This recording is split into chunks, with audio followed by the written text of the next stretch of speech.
പറഞ്ഞു ഞാൻ, ഓരോന്നിനും ഓരോ സമയമുണ്ട്. ഇന്നിപ്പോ അവന്റെ അടുത്ത് പോയിരുന്നു മര്യാദയ്ക്ക് അങ്ങ് കഴിച്ചാ മതി. ചെല്ലേ.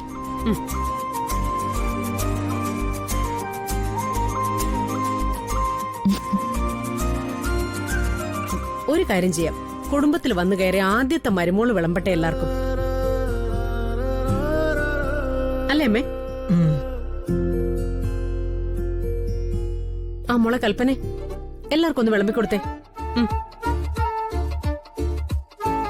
തുടങ്ങി. ഇനി അവളുടെ മുമ്പിൽ നിന്നെ വേലക്കാരിയാക്കാനുള്ള ശ്രമോ? ശരിയമ്മേ, പറഞ്ഞൊന്നും പുറത്തേക്ക് കേട്ടില്ല കേട്ടോ. പക്ഷെ നല്ലതല്ല എന്ന് എല്ലാവർക്കും മനസ്സിലായിട്ടുണ്ട്.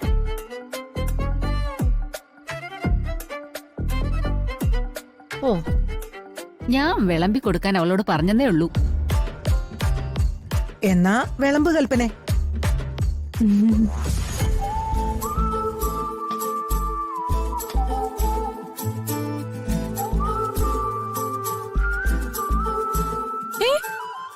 അത് ശരി, അമ്മ അങ്ങിരുന്നോ?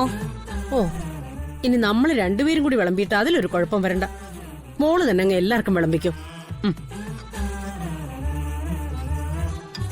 അമ്മേ, ഒരെണ്ണം വെക്കട്ടെ? കഴിക്കാമേ.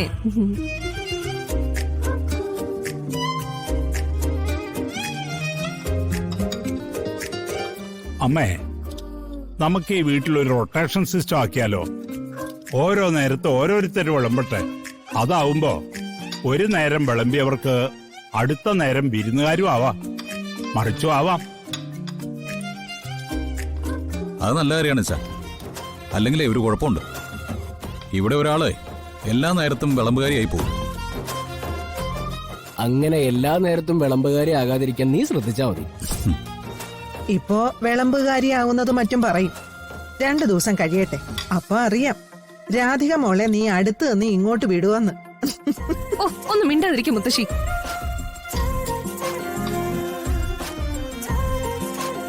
അതെന്താ കൽപ്പനെ, രാധിക മോൾക്ക് അത്രയും മതിയോ ഭക്ഷണം?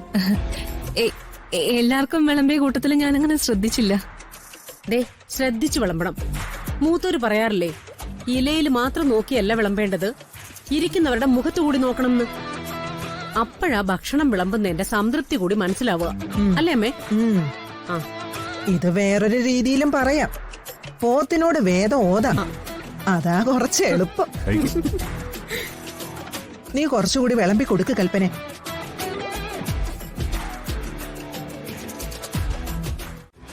രാധിക മോള് അവിടെ നിന്ന് നിന്നേ.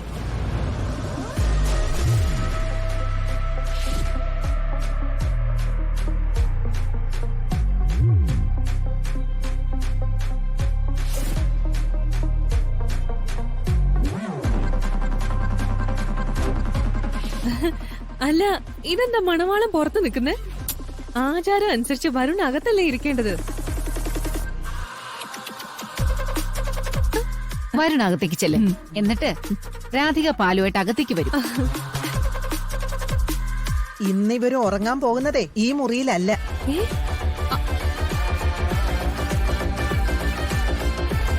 അയ്യോ, അപ്പൊ പിന്നെ ഏത് മുറിയിലാ? ഞാൻ ജോത്സരെ വിളിച്ചു ചോദിച്ചിരുന്നു. ഈ മുറിയുടെ സ്ഥാനം ശരിയല്ലെന്നാ അദ്ദേഹം പറഞ്ഞത്.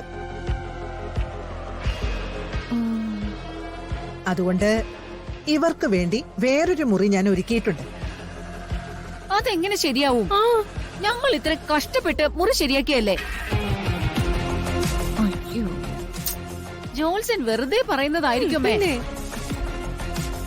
നമ്മള് സാധാരണ നമ്മുടെ വീട്ടില് പുതിയതായി വരുന്ന ദമ്പതികളെ ഇതിനകത്തല്ലേ കിടത്താറ്? അതുകൊണ്ട് തന്നെയാ അതില് ചില ദോഷങ്ങളുണ്ടെന്ന് ജോത്സര് പറഞ്ഞത്. ഇവരെ ഞാൻ ഒരിക്കൽ മുറിയെ കിടന്നാ മതി. അപ്പോ ഞങ്ങൾ ഒരിക്കൽ മുറി എന്ത് ചെയ്യും? ഒരു കാര്യം ചെയ്യും, ഒരിക്കൽ മുറി വെറുതെ ആക്കണ്ട. ഉർവശിയും കൽപ്പനയും ഇന്ന് ആ മുറി കിടന്നോട്ടെ, അല്ലേ വരും?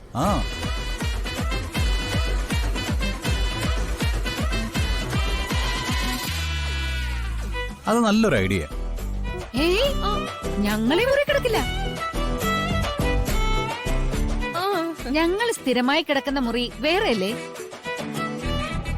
ഇന്നത്തെ ഒരു ദിവസം ഈ മുറി കിടന്നതുകൊണ്ട് ഒരു കുഴപ്പവും സംഭവിക്കില്ല ഉർവശി.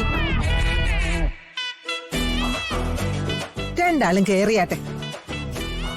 അയ്യേ മുത്തശ്ശി എന്തിനാ നിർബന്ധം പിടിക്കുന്നേ? ഇവരിവിടെ കിടന്നില്ലെങ്കിൽ വേണ്ട, ഞങ്ങളും കിടക്കുന്നില്ല.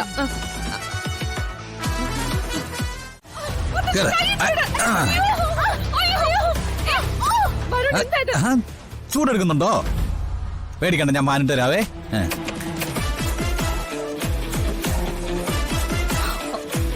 ചൂട് കുറഞ്ഞോളും.